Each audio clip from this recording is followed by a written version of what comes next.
একদিন নবী করিম সাল্লাল্লাহু আলাইহি ওয়াসাল্লাম তার পালক মা হালিমাতুস সাদিয়া রাদিয়াল্লাহু তাআলা আনহুর এর নিকট একটি অভিযোগ করলেন। ইসলামে দুধের সম্পর্কের মাধ্যমেও সেই সম্পর্ক স্থাপিত হয় যা রক্তের মধ্যে হয়।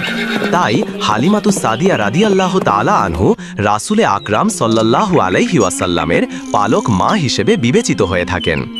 রাসূলে আকরাম সাল্লাল্লাহু আলাইহি ওয়াসাল্লাম অভিযোগ করলেন যে, আমি সারাদিন বাড়িতে বসে আরাম করি, কিন্তু আমার ভাইয়েরা সারাদিন রোদের মধ্যে গবাদি পশু চড়াতে যায় এবং সারাটা দিন অক্লান্ত পরিশ্রম করে।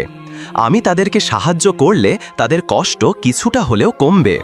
হালিমাতুস সাদিয়া রাদিয়াল্লাহু তাআলা আনহু তখন রাসূলে আকরাম সাল্লাল্লাহু আলাইহি ওয়াসাল্লামকে বললেন, তুমি আমার কলিজার টুকরা, তোমার এবং তাদের মধ্যে পার্থক্য রয়েছে। কিন্তু রাসূলে আকরাম সাল্লাল্লাহু আলাইহি ওয়াসাল্লাম হালিমাতুস সাদিয়ার কোনো কথাই মানতে চাইল না।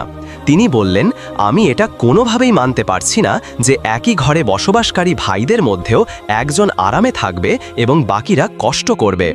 আমি আমার ভাইদের কষ্ট অল্প কিছুটা হলেও দূর করব।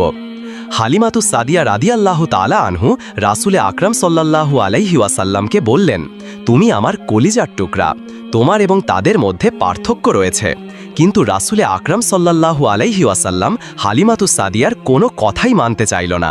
তিনি বললেন, আমি এটা কোনোভাবেই মানতে পারছি না যে একই ঘরে বসবাসকারী ভাইদের মধ্যেও একজন আরামে থাকবে এবং বাকিরা কষ্ট করবে। আমি আমার ভাইদের কষ্ট অল্প কিছুটা হলেও দূর করব।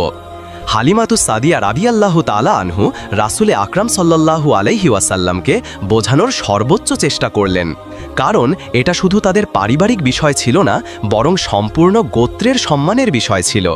হালিমাতুস সাদিয়ার সম্পূর্ণ গোত্র রাসূলে আকরাম সাল্লাল্লাহু আলাইহি ওয়াসাল্লামকে অত্যন্ত সম্মান করত।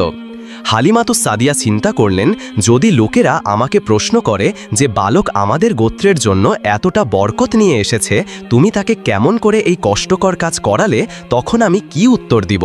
তাছাড়া হালিমাতুস সাদিয়া নিজেও নবী করিম সাল্লাল্লাহু আলাইহি ওয়াসাল্লামকে নিজের জীবনের থেকেও বেশি ভালোবাসতেন।